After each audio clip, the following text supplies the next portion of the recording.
पण साहेब आम्ही असं ऐकलं की तुम्ही एक नवीन नागपूर वसवत आहात, म्हणजे मुंबईत राहून काय MMR रिजन इकडे सुरू करणार का काय? नाही, ऍक्च्युली मी मागच्या काळात जेव्हा महाराष्ट्राचा मुख्यमंत्री झालो त्यावेळी मी हा निर्णय केला की जी महानगराची क्षेत्र आहेत, काय होतं की शहराची हद्द संपल्यानंतर अर्बनायझेशन रॅपिड होत असतं, पण त्याला कंट्रोल करणारी, त्याला नियमित करणारं, त्याचं प्लॅनिंग करणारं असं काहीच नसतं. MMRDA त्याकरताच तयार झालं आणि म्हणून मी मुख्यमंत्री असताना नागपूरकरता NMRDA, पुण्याकरता PMRDA, नाशिककरता नाशिक मेट्रोपॉलिटन डेव्हलपमेंट अथॉरिटी आणि संभाजीनगरकरता एक अशा डेव्हलपमेंट अथॉरिटी तयार केल्या. आज नागपूरची जी डेव्हलपमेंट अथॉरिटी आपण तयार केली आहे त्याच्या माध्यमातून नागपूर महानगरपालिकेच्या क्षेत्राबाहेर अनेक कामं चालली आहेत. जवळपास 1700 कोटी रुपयाची पिण्याच्या पाण्याची आणि सिवेजची कामं आम्ही करतो.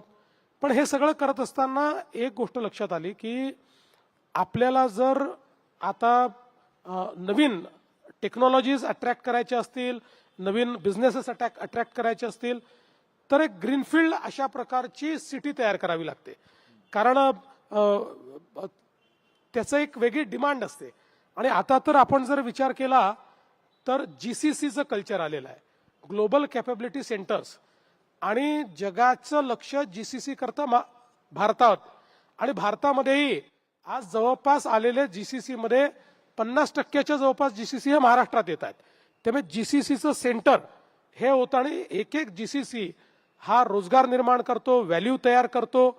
आता ITच्या पलीकडे आपण गेलो आहोत आणि म्हणून हे ग्लोबल कॅपेबिलिटी सेंटरचं जे काही पुढची वेव्ह येणार आहे, ही वेव्ह जर कॅप्चर करायची असेल तर तुम्हाला न्यू बिझनेस डिस्ट्रिक्ट तयार केला पाहिजे. आणि म्हणून मग आम्ही हा निर्णय केला की नागपूरमध्येच, म्हणजे नागपूरच्या जवळच, त्या ठिकाणी समृद्धी महामार्गाच्या जवळ जवळपास 700 हेक्टर जमिनीवर आम्ही एक नवीन बिझनेस डिस्ट्रिक्ट तयार करतोय, ज्या ठिकाणी अतिशय आयकॉनिक अशा प्रकारचे इन्फ्रास्ट्रक्चर असेल, ज्या ठिकाणी मिक्स यूज असेल, वॉक टू वर्क असेल, सस्टेनेबिलिटी असेल.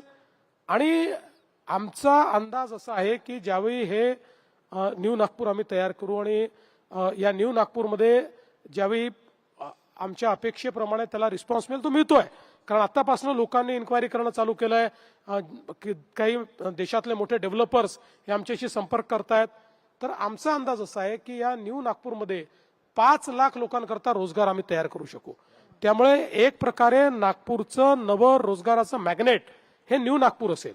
आणि याच्यासोबत आम्ही एक अजून नागपूरला आउटर रिंग रोड तयार करतोय की ज्यातनं एक प्रकारे हा नवीन नागपूर आणि ओव्हरऑल सगळी कनेक्टिव्हिटी अशा पद्धतीनं नागपूरचा विकास, म्हणजे आता जो एक रिंग रोड आम्ही तयार केलाय, त्यानंतर एक आउटर रिंग रोड तयार केलाय, त्या आउटर रिंग रोडच्या पलीकडचाही भाग जो आहे हा नियमित राहायला पाहिजे. त्याचं योग्य प्रकारे त्या ठिकाणी आपल्याला प्लॅनिंग करता आलं पाहिजे. म्हणून नवीन नागपूर आणि हा रिंग रोड जवळपास याकरता 11,000 कोटी रुपये आम्ही खर्च करतो.